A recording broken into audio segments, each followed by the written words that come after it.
So we made it here to the campsite. I ventured off a little, away from the campsite, and I found this kind of like little random picnic area with an electric outlet. I thought they would have electric outlets in the bathroom because I saw some YouTuber blogging about, bike packing tips, and that was one of them. But they didn't have it, so I just assumed there was no electrical outlet. And then I was trying to chase the sun around with my solar panel, and I'm just so exhausted from yesterday. So I'm so relieved to find this electrical outlet. It's kind of random and like inconspicuous, but yeah, I did bring this. What do you call this thing in English? Zapatilla is what I learned in Argentina to call it, but I don't know how to call that thing an outlet thing. But yeah, I'm charging my bike battery and my external battery at the same time. It's such a freaking relief.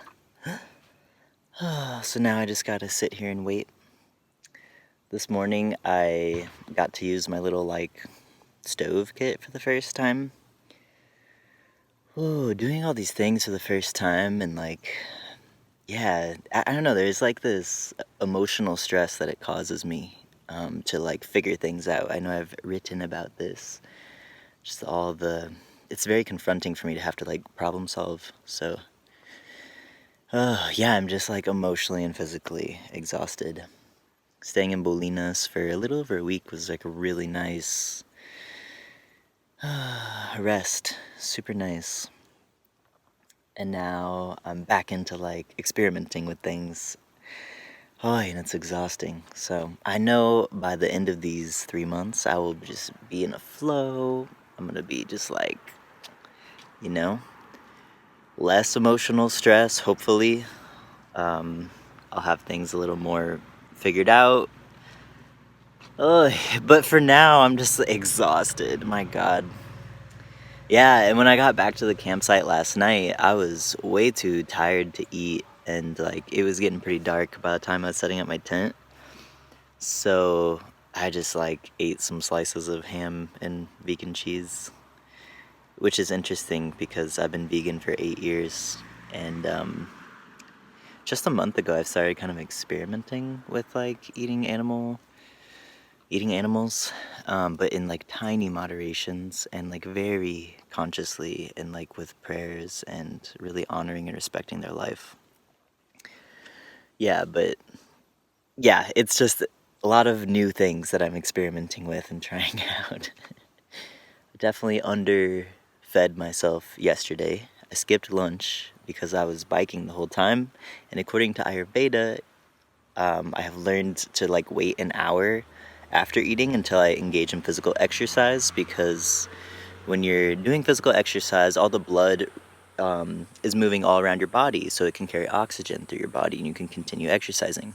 But when you're digesting, all the blood needs to go to the core of your body. So, what's that thing called? There's like this pulsing that happens in the intestines, and the blood is needed to be concentrated there in order for digestion to happen. So if you eat and then you're exercising within an hour of eating, you're gonna have poor digestion. You might get a tummy ache, you might get the poops, So yeah, I just snacked on some strawberries and then had like a couple slices of ham when I got back. Ugh. So today I'm going to eat. Yeah, and I'm also realizing too, that eating animals, I don't believe it's necessary to eat animals to survive. I know this is a very controversial topic, so I'm not here to really debate people. I'm just sharing kind of my internal process with it. Because like I said, I've been vegan for 8 years, so it's really emotional for me to eat animals. But where I'm at with it in this moment, I'm seeing it less of a black and white thing and more of just like an honoring and respecting the life. And it's really actually not ideal for me to eat animals, like including eggs. That comes from an animal. I've been eating eggs too. But I'm realizing like it's kind of like a survival thing, because like definitely human beings can get everything they need from plants. Everything. And grains and nuts and seeds, everything. Like all the things. There's protein in everything in small amounts. So if you eat enough food and if you eat a diversified diet, like you will get everything you need. And it actually is better for the environment because it takes up way less water. Even when people are like, almonds take up so much water. Well, you know what takes up more water than almonds? Freaking cows, dude. Like all those grains we feed cows, we could be eating those grains ourselves and be just okay, you know?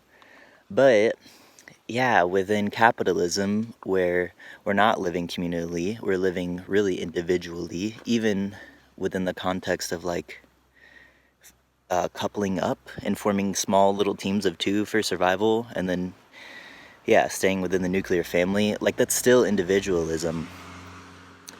And so within this, like, yeah, when we're not living communally, you know, we don't have people taking the time to cook the meals that we need in order to eat slow, in order to eat well, and to not need to eat animals in order to get everything we need. But if you're in a time crunch and a resource crunch, if you don't have the time and energy or the team to collaborate with to eat what you need in order to be well, yeah, like animals are a quicker way to get those things, because basically the animals already did the slow part that we are refusing to do by being in a rush, you know, like a cow, for example, eats grass all day long. Have you seen cows?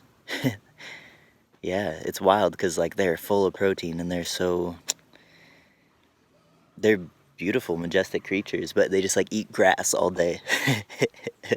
If they're treated well, that's what they're supposed to do. So yeah, you know, like we could be doing something similar. So anyways, I'm just these are my reflections. Some deep shit over here. As always, welcome to my life. Thanks for indulging with me and my my thoughts. Yeah, it's really a moment of moving into the stretch zone for me.